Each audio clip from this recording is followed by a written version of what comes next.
Ito na nga mga ka-outside, sobrang dami ng mga teams sa ngayon sa PBA na nagsisipagdalawa na. Talagang busy bawat kupunan.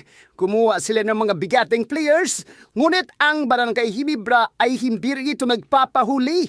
Dahil ayon sa atin nakaalap na balita, ay sobrang daming nai-involve dito sa Barangay Hinebra ng mga players na pwede nilang gagawin trimmed asset. Hindi rin nakalagpas itong si Jerry Mayagri mga outside, kung saan ay mayroon pang magapagsabi na nakaalis na daw itong si Jerry Mayagri dito sa Barangay Hinebra. Trim approved na nga daw. Ngunit ang target ay ang Converge Fiberexers player na kung saan ay tawabalik lamang nito. Itong si Mikey Williams, ang naturang player na magiging kapalit. Well, shooter din itong si Mikey Williams mga courtside.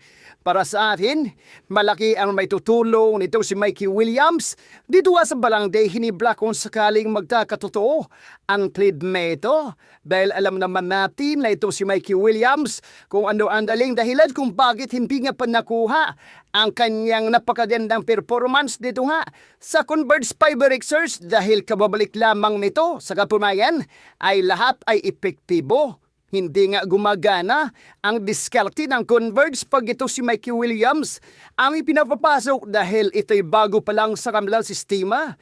Kaya ayon sa nakalap nating report na handa nga daw umanong pakawalan ng Converge Fiberexers itong si Mikey Williams para lang makuha si Jerry Mayagri. Well, para sa akin ay ayos na ayos ang one-on-one grade na ito. Ngunit hindi nga lang daw umano si Jerry Mayagri ang kukunin kapalit kay Mikey Williams. Kukuha nga daw sila ng isa pang player, bali dalawa. Kaya naman abangan natin kung sino ang naturang player matitukoy. Kasama nito si Jerry Mayagri. Kaya naman kung kayo ang tatanungin mga outside, ano ang inyong masasabi sa one-on-one trade sa man itong si Mikey Williams? Ngunit sumingit pa, may isang player, ang Converge Fiberexers. Well, malaya kayo magkuwento. Sa baba, sabay-sabay nating pag-uusapan. Follow for more updates na rin. Maraming salamat.